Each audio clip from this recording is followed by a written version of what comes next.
So it's been over 48 hours since Killer Boy confessed to killing his girlfriend Augusta, and he still hasn't been arrested or at least taken into custody by the police. What is even worse is that he's still posting on his Instagram stories even though he has now locked his page and he has even changed his username and his bio. But he's still posting, he's still defending himself on his Instagram story. Almost as if he has seen our videos or he has seen the post about him, and now he's vividly defending himself, saying that he did not use her for rituals and still maintaining his stand that it was an accident during a fight that they both had.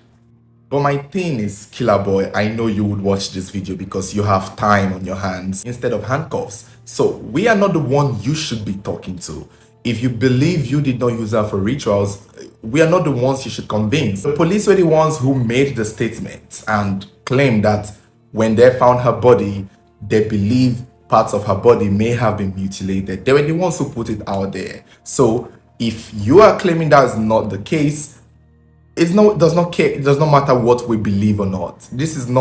We are not the ones you should be talking to. If you are a smart person that I believe you should be speaking to a lawyer. You should be speaking to someone who will stand and defend you in the court of law, because that is where your case should be right now and not on Instagram. Everything you have said, from even admitting to killing her, I think that is when you even started, messing up.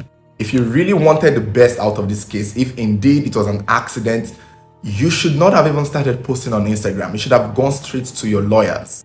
Clearly, you may have done this on impulse and started posting, but I think at a point you should stop talking and surrender yourself like you promised, which is ironic because in as much as the police are saying that they are investigating the whole thing up till now, he is actually stating something. He's actually stating something else. He is saying he would have to present himself. He would have to surrender himself. He would have to turn himself in, which means if he doesn't turn himself in, the police will never find him.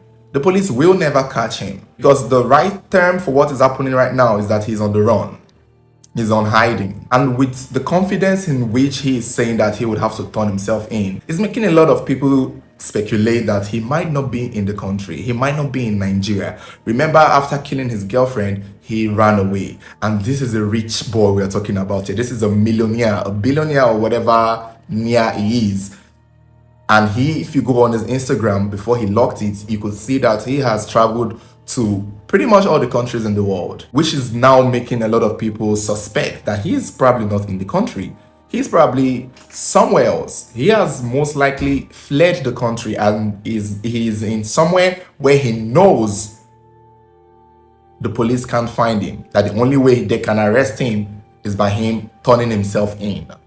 So which means whatever the police is doing right now is they still have to wait on his mercy. They still have to wait for him to present himself. Other problem again that a lot of people are pointing out regarding this story is the girl's family. People are saying that people are not pushing enough.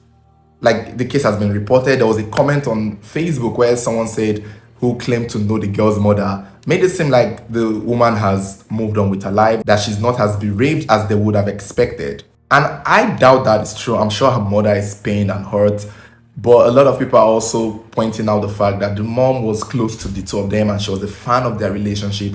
And she was even trying to talk to her daughter to behave herself, giving the kind of guy he is, that he has money. One of those money thing where they're making it seem like the mom is not that, like the mom is probably, I don't even know what they're trying to say, but I just believe the reaction towards the girl's family is just based on the fact that they may not be pushing so much as to finding him.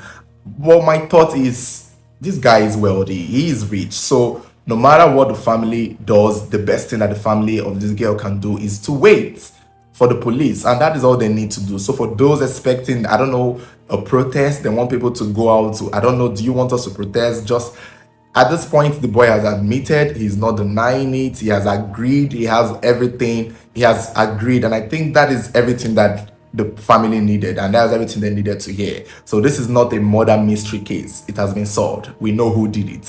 What we need now is for him to get to face the law, which is something, as it looks like, he would have to do himself, because he's possibly out of reach, or he's possibly not in a place where the Nigerian police can go and easily fetch him from what he's looking like. He might be in Nigeria, but he might be somewhere a lot more unreachable. I don't know. These are rich boys. There is a chance, and honestly, I kind of believe that there's a big possibility he's not in the country, and that is most likely the only way he can be so confident enough to be tweeting and posting on stories and, you know, changing Instagram handles. And it is just unfortunate, honestly. It's just sad that his young boy's life is like this and he has gone this far.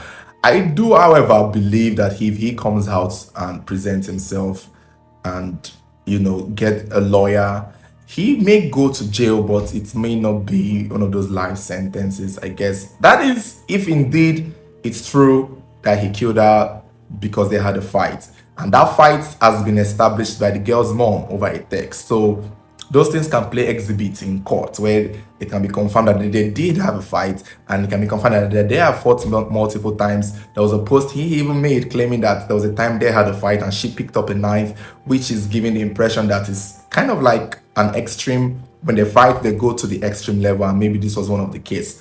However, I think he will be faulted for not doing so much. After you stabbed her, you could have at least taken her to the hospital. You could have at least called for help. Those are things you would have done. If for some reason you dropped her at the hospital and ran away, it would have made sense, killer boy, Benjamin. But you killed her in your house and left her there and ran away for 2 days till they found her before you started speaking out. You didn't even speak out the day you killed her. You waited 2 days until after it came out on the news, until after you heard that the police came to your house and broke it down and found her body. That is when you started posting. So it's those things that make people believe or think or speculate that it could be a possible case of money rituals. Whether you cut apart and you went to the native doctor thinking for 2 days, or if that's part of the ritual. Because as a sane person, if you're having a fight with your girlfriend and it was an accident that you stabbed her, you should have taken her to the hospital. And if she had passed in the hospital, that would actually prove something, that you did not mean to murder her. It will actually help your case. But given the fact that all you did was run away and get into a flight and left the country and left her in your house still, yeah, it looks like you should stop posting on your Instagram, and looks like you should start going to court. Drop your phone and get handcuffs, because that is what you should be holding in your hands and not your Instagram. So guys, we will just have to wait and see how long this goes, how long he will keep posting, and how long before he turns himself in to the police. That is if he doesn't hurt himself. Another thing that is also ironic is the fact that a lot of people are somehow falling for his piteous game.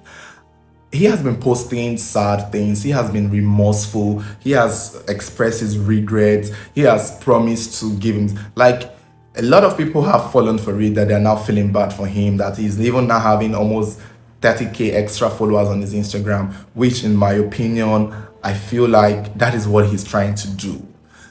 But what I feel I want to tell people is, he is not the victim here. If you're going to think about this whole case and feel bad for him, the only reason people are leaning towards compassion for him is because he is alive and he has a voice to tell the story the way he wants to.